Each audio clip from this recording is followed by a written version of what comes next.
Hi, everyone. Welcome.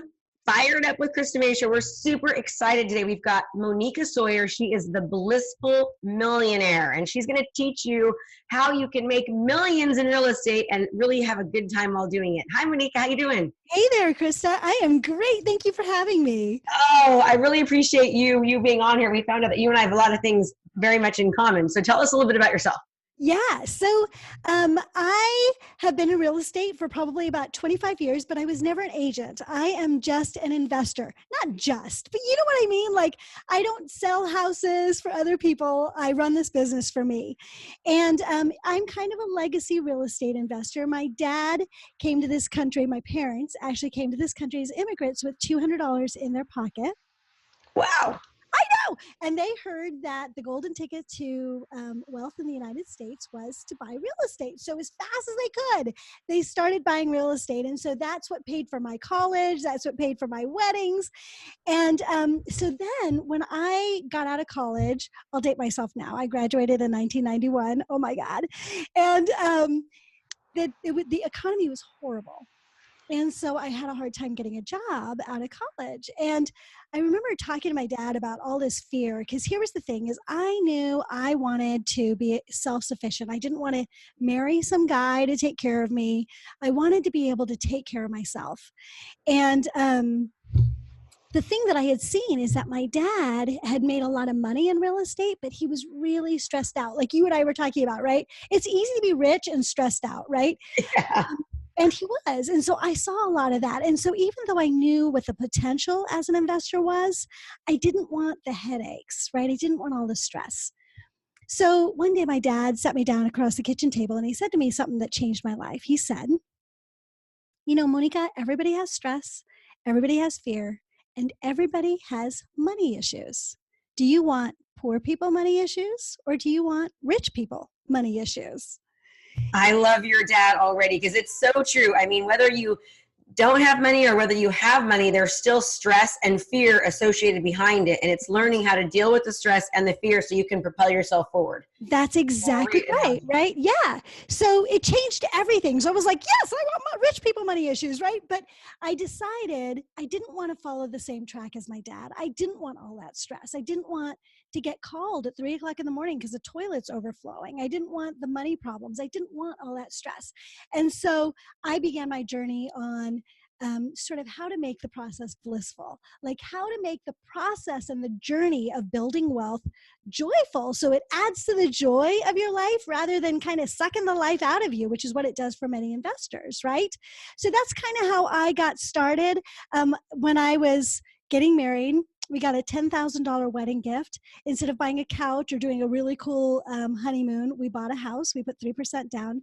And with that $10,000 where I started, we're now worth well over several $1 million. So that's amazing. So your parents came here with $200. So if you're listening to this, okay, you have to understand. If you're in a place right now where, or you're watching this, if you're at a place right now where you're feeling like you're not making enough money and things aren't going well for you, well, I want you to understand that Moneeka's parents came here with $200 in their pockets, and now they're millionaires. Moneeka, with the $10,000 investment, is now a multi-millionaire. So don't think that can't be you. It absolutely can be you. So I want you to listen to this podcast or watch this YouTube, whatever form you're watching it at, and say to yourself, that can be me, and really start having that conversation with yourself all the time. This is me. I am. Like, start believing it, because it's never going to happen if you don't believe in it. Okay, what's next, Moneeka?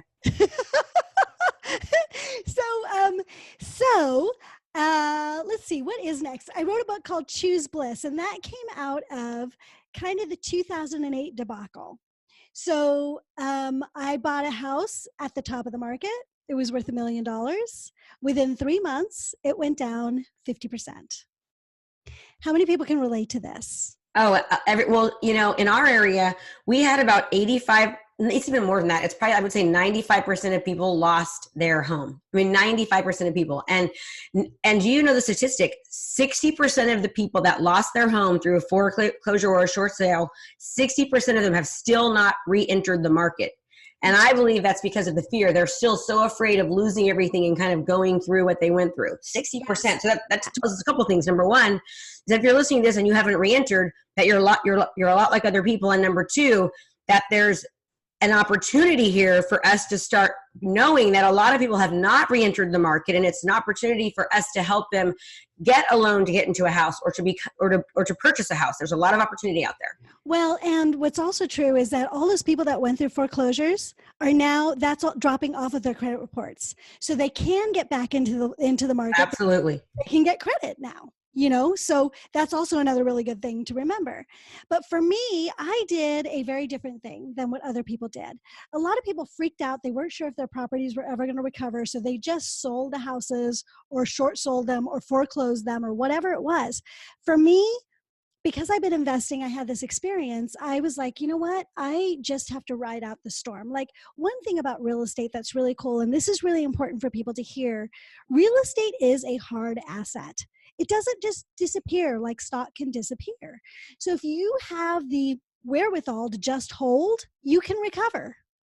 Absolutely. Right? That's a very, very good point. It's true. The stocks, it's like there's nothing you can, it's not tangible. The thing I love about real estate is that it's tangible. You can see it, feel it, touch it, sleep in it for all, I mean. That's right. You can move into it. Yeah.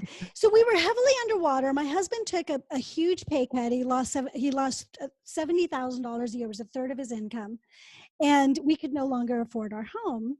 So we had to move into something smaller.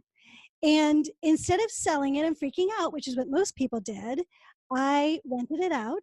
We made our mortgage in the rental because at that time, so many people were losing their homes. They needed some place to live. So we were able to rent out the house. I bought a dump, which was so heartbreaking because the house that we were living in was my dream home. Oh. So we moved out of the dream and moved to a dump.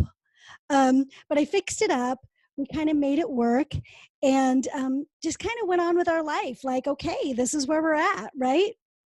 I love that. You instead of having a situation that for most people it is absolutely devastating. It's a devastating thing to lose your home, and in no way do I want to undermine that. But right. We all have a choice in everything we do. We have a choice as to how we're going to deal with situations, and our choice is what determines our outcome.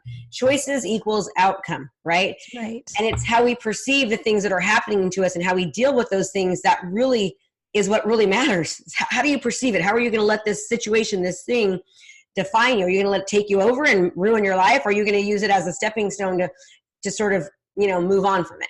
Yeah. And actually my book is called Choose Bliss. So it really is. It's all about choice, right? I love that title, Choose Bliss. I also love how you were saying, and for people that are listening to this or watching this, most likely they're in real estate or they're a mortgage professional or they want to become one. And if you are in that profession, you know how stressful it can be. It can be so stressful. And so finding a way to enjoy the process, enjoy the journey. Everyone is so worried about getting there, selling this many homes or doing this many loans or whatever it might be. They forget the process. And I have to remind myself a lot of times, even in my own business now, it's not the outcome, it's the journey. Remember. Well, the thing is that with most of us, we're such high achievers that even when we get to the goal, then there's just another goal.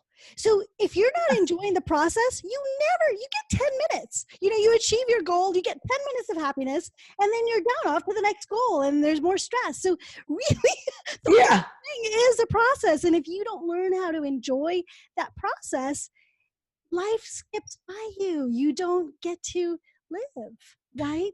So Moneeka, so give us some tips, because even I can still use those tips. How do we continue to enjoy the process? What are your strategies that you recommend? So I've got 12 specific strategies in my book, Choose Bliss, but I have a strategy that I use every day, and my clients love this strategy. So I'll just give it to you right now. It's called creating a bliss moment. And it's basically stop, drop, and breathe. And so basically what happens is, let's say something stresses you out. Your loan isn't closing, or you need to call that client for another piece of paperwork. As an agent, we know how frustrating that can be because you're going to get yelled at, right? So things happen in life. So let's say, for instance, you have to call a client to get another piece of paper, something signed, whatever. And suddenly in your mind, there's this stuff that starts happening. Like, oh my God, I'm going to get yelled at. I don't want to make that phone call. Maybe I should go get coffee. This sucks. I hate my life, right? Can you write that happen, right? So there's all these thoughts that happen in your mind. You need to stop, because the thing is, nothing's happened.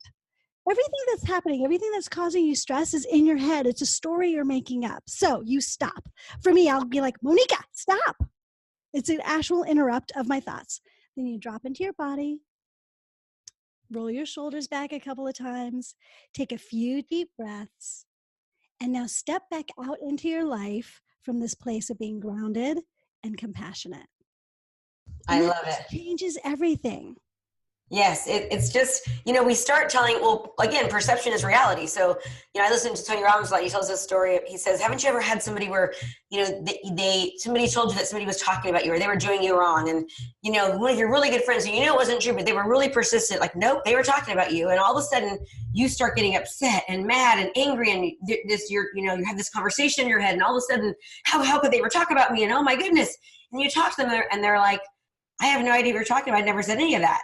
But the feelings that you had were still your reality. It was real that they were talking about you. So the feelings, so we have the ability to really see how it is that we're perceiving everything that's happening to us. And so based upon our perception, it becomes our reality. So we need to make sure that we align the negativity or our brain from just taking a 360 on us and just recognizing it and bringing us back to the true reality which is like, you're not dying. Right. Well, and we get to choose our perception. You can have two people in the same situation that will choose different perceptions. I always tell this story about my husband and I on vacation. We were in Greece. It was in April. And we came back and people were like, well, how was the vacation? And I was like, oh, the weather was horrible. And my husband was like, oh my God, the weather was amazing. And people look at us and they're like, were you on the same vacation?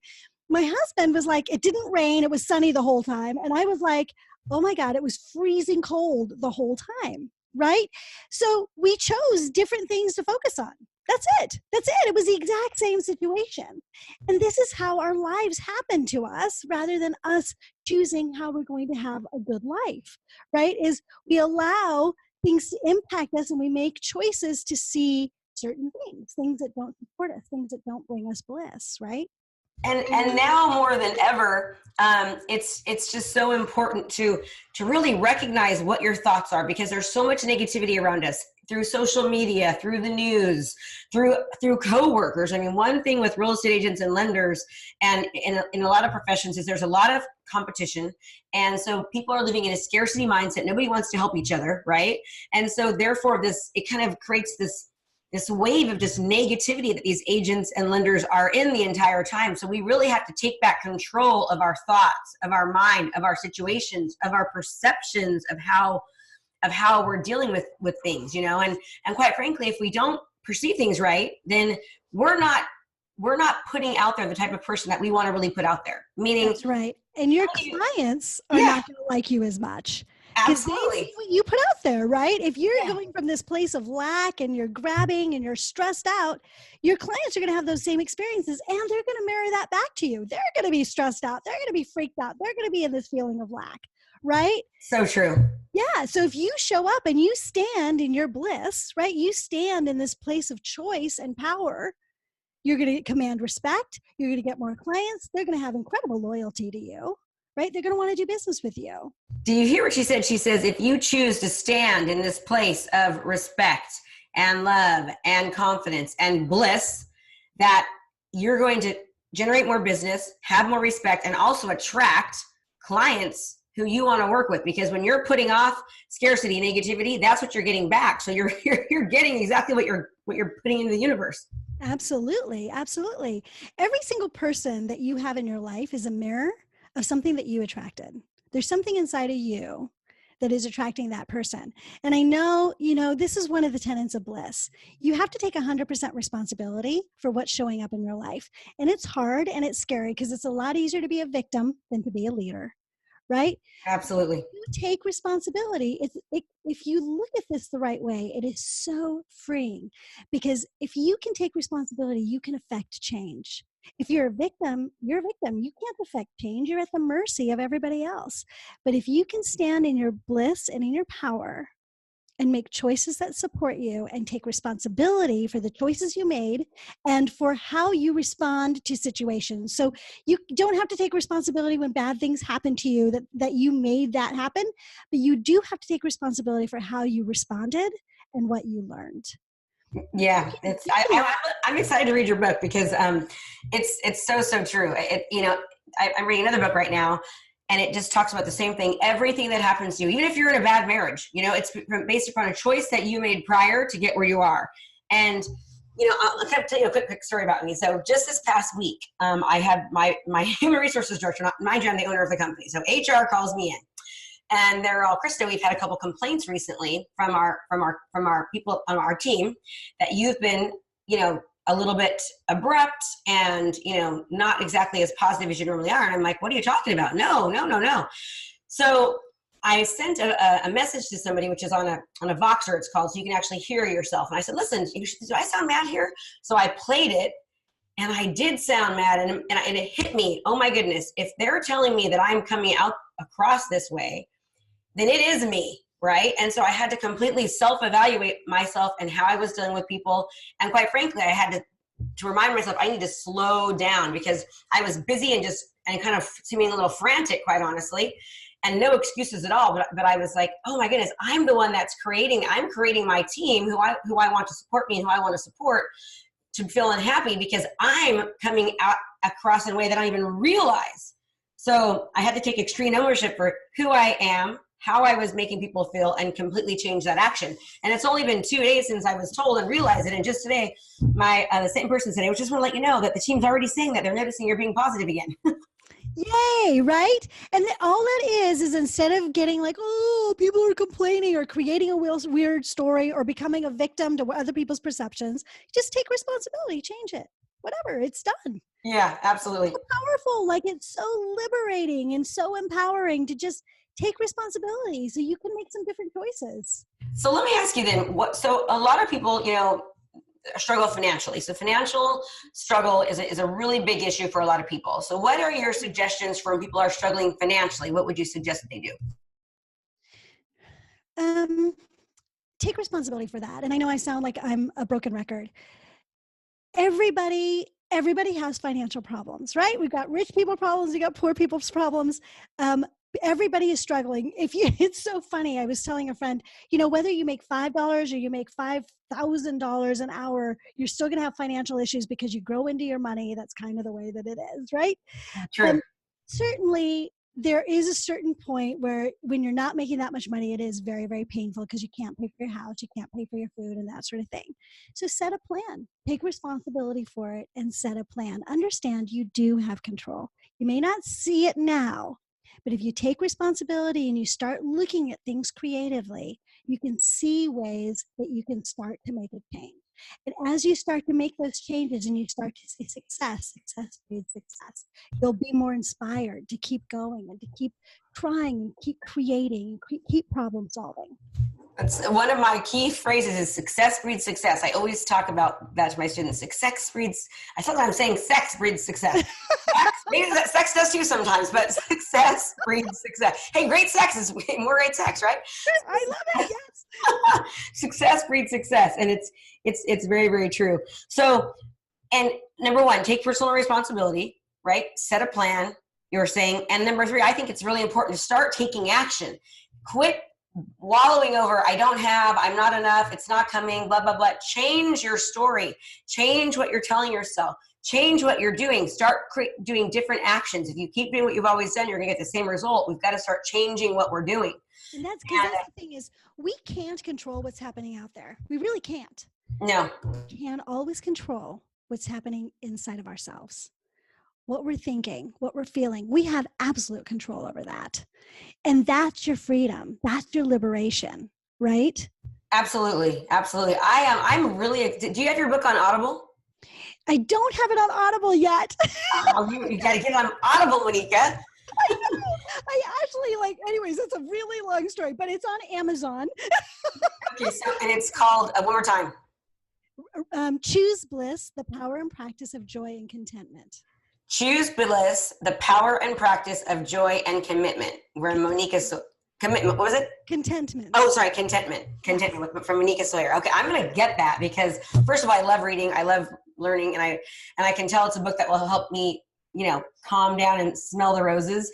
And I think a lot of people have that problem. I do this, I work with these teens. It's called Teens Lifting Lives. And one of the students sends me an email. And he basically says, Krista, and he's a 15, 16-year-old kid.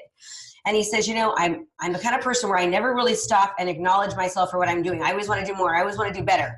What are your recommendations? And I thought, here's a 16-year-old kid here that's like honor roll. He's super high achiever. And he's just like, how do I celebrate my moments? And I told him, you've got to enjoy the journey. You've got to enjoy the journey and like really look at yourself and say, wow, I've accomplished what I've accomplished. And I think some of us get on this hamster wheel of just trying to always do better, and it's never enough, right? And then we're going to die that way if we don't stop. Right. That's exactly what I was saying. Once we reach one goal, there's just another goal. There's just another goal, right? So that journey is really, that process is your life. Don't give your life away, right? Yeah, absolutely. Absolutely. Okay. So stop and breathe, and then, take responsibility. So those are two, stop and breathe and really ask yourself the question, hey, is this really real now? Like kind of analyze it and take a step out of it. And then number two, take responsibility. What else? What other tips do you have? You got 12. So we'll take any that you have. Be really, really grateful. Yes. I say that gratitude is the master key to bliss. And actually in my book, I talk about gratitude in a way that nobody else has ever talked about, because there is a wrong, so all gratitude is good, but there is a wrong way to do a gratitude practice that can actually create more depression and joy. And so you want to look that up in my book, is how do you practice gratitude in a way that's really going to support your bliss? Well, tell us now. They're going to read it anyways. I guarantee you. I wrote this book and I put everything in there, and people still, tell us. What is that? What is the strategy? It's really about feeling the gratitude. So many people go through the motions, which is still good, right? And they'll say, I'm grateful for this, I'm grateful for this, I'm grateful for this. But they don't actually go really feel into the emotions. And one of the things that you'll notice is when you're feeling into the emotions, it stops becoming about the stuff and it becomes more about the experience. Because so many people are grateful for, I've got a great house, I've got a great husband, I've got a great car, but if any of those things fall apart, suddenly those things that you were grateful for are now the things that cause your depression. Yes. So it's about being grateful for the experience of being alive and everything that's involved in that, and really dropping into the emotion of that gratitude. So feeling, not only just saying, I'm grateful for X, Y, and Z, but actually feeling it and really experiencing the gratitude. That's right. I like it, Moneeka. Yeah. Good. Yeah. What are the most common threads or issues or problems that you see most professionals having? That they're not able to sustain sort of this happiness. So, and actually, let me back up just a little bit and talk a little bit about that. So there is a difference between happiness and bliss. Happiness is an emotion that's externally, I'm losing my words, but it's related to what's happening externally. Something cool happens. We get to buy something new. We get a pedicure, right? Somebody buys a really nice house. We get a great commission check. Those sorts of things create happiness, but it's not sustainable. In other words, once the event is gone, very quickly we go back to our new normal, right? Bliss is a really deep sense of joy and contentment and the confidence that you can handle anything that comes your way. It's about emotional mastery and emotional resilience. So this is not externally dependent. It's your mind, your heart, your soul coming together to create what I call a bliss equilibrium, which becomes emotional home, which is this sense of joy. Now, that does not mean we do not have bad days. Yeah. We can still get angry, depressed, upset. But because we've created this bliss equilibrium where our emotions are magnetized, if you continue to do this and make it a habit, our emotions are magnetized back up to that bliss equilibrium, so don't stay in those low places for long, and we spend more time at home in a place of bliss. I love that. So one of the things in golf, a golfing coach, they look at something called your bounce back. It's a bounce back. How quickly are you able to bounce back, right? And so one thing that I think it's really important for everyone to understand is that we all get mad and we get sad and our husbands or wives or partners they piss us off, right? Or our kids frustrate us, or that client you just want to strangle, or you just feel frustrated, or whatever it might be. Or sometimes you just wake up and you're like, why am I being so negative? We all go through these things no matter who we are.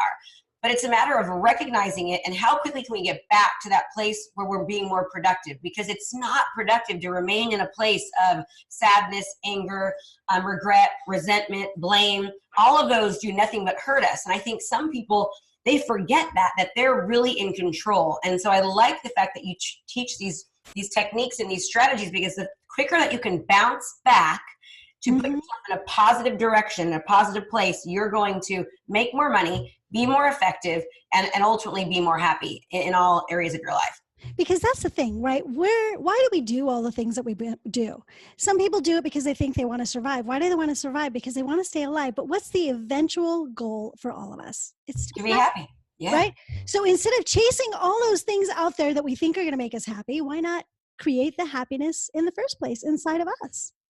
Yeah, I love it. I love it. And you know what? And some people are listening to this, and I know that you're probably thinking, you're saying to yourself, well, you know what, Krista, Moneeka, you don't know about me, or what I've gone through X, Y, and Z. And what I'll tell you is that, of course you have, and you're going to keep on going through it. Life is about change and challenges, and hard stuff happens. It's going to keep on happening, you know, but it's how you continue to deal with those situations and circumstances that are absolutely inevitable, that are going to keep happening, that are going to come up. If you want to always be miserable and depressed, then just keep making that excuse, or decide to take responsibility and decide to change it and make it a part of your life that because it's life. We want to be happy. All of us do. Mm-hmm. We do. And actually, if you read my book, you'll see I haven't always been this happy. I mean, I've been through some really, really hard stuff.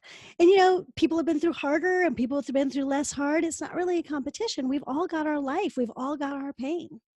Yeah. We've all got our challenges. It doesn't mean that you can't still choose to be a joyful person. You can. How long have you been working towards this?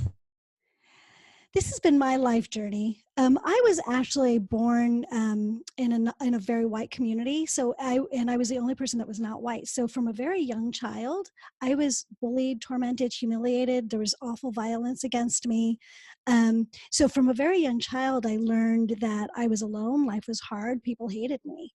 And so we don't hate you. We love you. I know. But from a very young child, I kind of realized, no, happiness was that thing I wanted. And so that journey has been like my life journey to find this. And that's why I can speak about it with such confidence, because I know what it's taken for me, So if somebody is listening to this right now and they're just pretty unhappy, or they're stressed out and they're miserable, how long can it take for them to be in a place where they are? Because I'm pretty happy too. Like, I'm just a happy person, I am. And I'm really good at noticing my state and being able to try to change it in most cases, apparently not the past week with my team. But so I'm like, yeah, who was that person? So, but not everyone's like that, and I think, so what do you, it'll be different for different people. But I will say that if you start doing some of the practices that I talk about in my book, like some of the things we've talked about, you can see a change fairly dramatic in your life within a week. I mean, it's just about implementation and like focus and intention. Like, you have to do it with all your heart, not just be like, well, let's see if this works, right? No, have the intention that it's going to work, because your intention is much a part of the process as going through the steps. Right? Oh, absolutely. People's mindset is just huge, Right. And, I actually, I don't know if you know this, Krista, I'd love to have you on my show. I have a show called Real Estate Investing for Women. Yes, I'd love to be. Yeah. Real Estate Investing for Women. So a podcast called Real Estate Investing for Women. Yeah. And we talk about mindset, heart set, strategies, money smarts, all of those things to create success holistically. And this is what I really want to get across, is that you are a full person. Your mind is going to affect your heart, and your heart's going to affect your mind. So get everything in sync and really have the intention to live a blissful life and do things blissfully. I feel like we speak the same language. So much of what you say, I mean, when I coach, I talk about all of it. It's so important. And it all starts between our ears. Everything that happens in our life happens based upon our thoughts and what we're saying, what we're, how we're feeling. Energy goes where focus flows, right? So if so true. I love that you say be intentional, like make it the intention, right? to say that this is going to work for you, that you are deserving, that it can. And everyone that's listening to this or watching this, you're deserving. You deserve to have a great life. And it's not just certain people. I think there's a really common thread between most successful people. And that is that they really work on their mindset. It's not something that they do one time. It's something that they make a priority. They're aggressively continuing to learn and to go after it, because it is a difficult time that we live in. So we have to constantly infuse ourselves with positivity. We have to be really mindful of what we're saying, what we're allowing to affect us, how we're perceiving, how we're being perceived. It's just it's an everyday work. Well, I think it's much more natural to be negative. And why is that? I think it's a survival instinct. It helps us to pay attention to the things that could hurt us. But in this day and age, we're not being chased by tigers. We're not as vulnerable as we have biologically been in the past, yet we still have that inclination. And so I think it's much more easy to be negative. And so more of the people around you are going to be negative. The news is negative. Most of our TV shows have really negative humor, right? We've got not the Grateful Dead, but like The Walking Dead, like we've got all this stuff, right? That's really negative, and we take it in. So we don't know that we're taking it in, but we are. All of this is, even advertising is telling us that we're not beautiful enough. We're not smart enough. We need their product in order to be those people that we want to be, right? Absolutely. We're being told all this stuff all the time. The thing is that if you are not infusing yourself with all of that positivity, you're not going to get it. It's not going to be handed to you.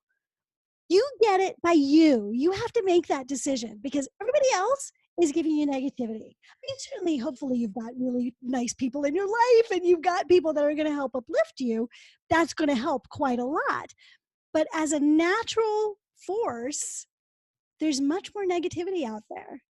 No, absolutely there is. It's really sad. And again, it's a work in progress. I mean, I give you all a challenge. Turn off the news for 30 days.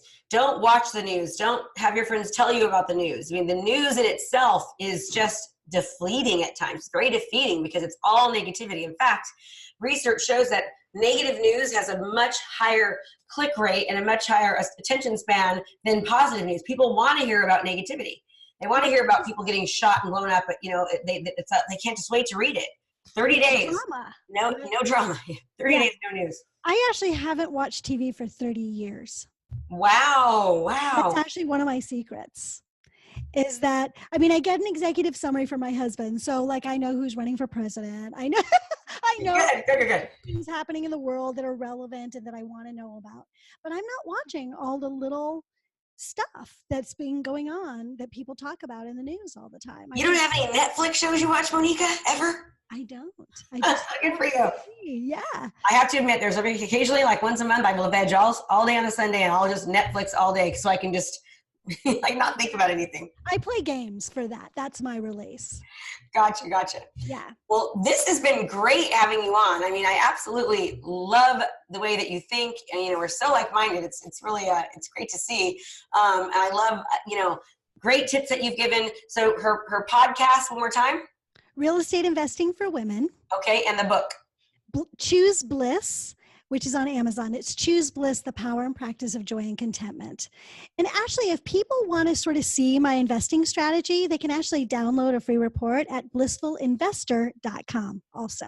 Blissfulinvestor.com. Okay, great. I love it. So I'm sure you're going to get plenty of downloads from that. And I want to thank you for giving us your time. I know that you're busy, and I love that you are just so willing to share. Take it serious. Go buy Moneeka's book. Go download her for free giveaway. And how would you like to leave us, Moneeka? Always remember, goals without action are just dreams. So get out there, take action, and create the life your heart deeply desires. Absolutely. And you are the only one responsible for creating the life that you deserve, and you deserve it. So go out there and do it. Everyone, thank you so much, Moneeka. We appreciate you being on here. You were great. Keep coming back, everyone, Monday, Wednesday, and Friday. And as always, make it a great home selling and buying day. When you do what you love, people love what you do. Thanks so much for watching my video. You can learn more about how to be a successful real estate professional by watching other videos that I have. And be sure to subscribe to my channel. And as always, make it a great home selling and buying day.